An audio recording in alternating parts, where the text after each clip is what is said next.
Section 56. Sakuni said, O thou foremost of victorious persons, I will snatch for thee this prosperity of Yudhishthira, the son of Pandu, at the sight of which thou grievest so. Therefore, O king, let Yudhishthira, the son of Kunti, be summoned. By throwing dice, a skilful man, himself uninjured, may vanquish one that hath no skill.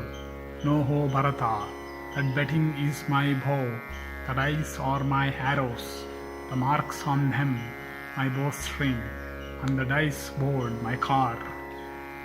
Duryodhana said, This Sakuni, skilled at dice, is ready, O king, to snatch the prosperity of the son of Pandu by means of dice. It behoveth thee to give him permission.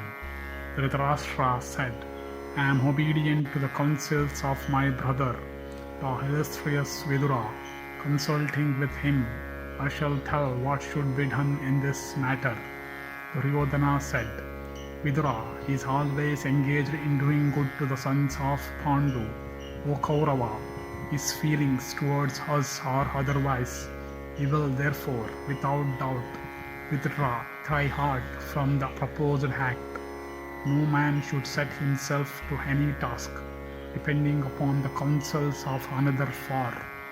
O son of Kuru's race, the minds of two persons seldom agree in any particular act. The fool that liveth shunning all causes of fear vesteth himself like an insect in the rainy season. Neither sickness nor Yama waiteth till one is in prosperity. So long, therefore, as there is life and health, one should, without waiting for prosperity, accomplish his purpose.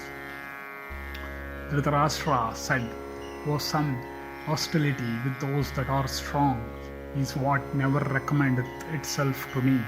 Hostility bringeth about a change of feelings, and that itself is a weapon, though not made of steel.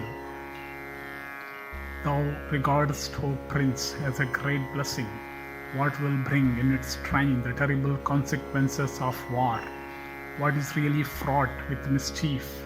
If once it beginneth, it will create sharp swords and pointed arrows. Duryodhana replied, Men of the most ancient times invented the use of dice. There is no destruction in it, nor is there any striking with weapons. Let the words of Sakuni therefore be acceptable to thee, and let thy command be issued for the speedy construction of the assembly house.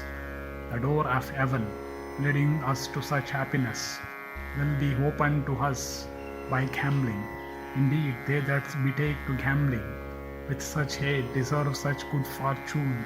The Pandavas then will become thy equals, instead of, as now, superiors. Therefore, gamble thou with the Pandavas. Dhritarashtra said, The words uttered by thee do not recommend themselves to me. Do what may be agreeable to thee, O ruler of men. But thou shalt have to repent for acting according to these words. For words that are fraught with such immortality can never bring prosperity in the future. Even this was foreseen by the learned Vidura, ever treading the path of truth and wisdom. Even the great calamity, destructive of the lives of the Kshatriyas, cometh as destined by fate. Vaisampayana continued, having said this, the weak-minded Dhritarashtra regarded fate as supreme and unavoidable, and the king, deprived of reason by fate, and obedient to the counsels of his son, commanded his men in loud voice, saying, Carefully construct without loss of time an assembly house of the most beautiful description, to be called the crystal-arched palace, with 1,000 columns, decked with gold and lapis lazuli, furnished with 100 gates, and full 2 miles in length, and in breadth the same. Hearing those words of his, thousands of artificers, endued with intelligence and skill, soon erected the palace with the greatest alacrity, and having erected it, brought thither every kind of article. and soon after they cheerfully represented unto the king that the palace had been finished, and that it was delightful and handsome, and furnished with every kind of gems, and covered with many colored carpets, inlaid with gold.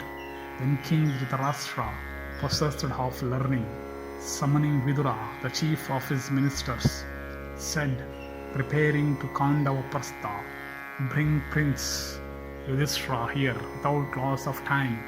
Let him come hither with his brothers, and behold his handsome assembly, house of mine, furnished with countless jewels and gems, and costly beds and carpets, and let a friendly match at dice commence here.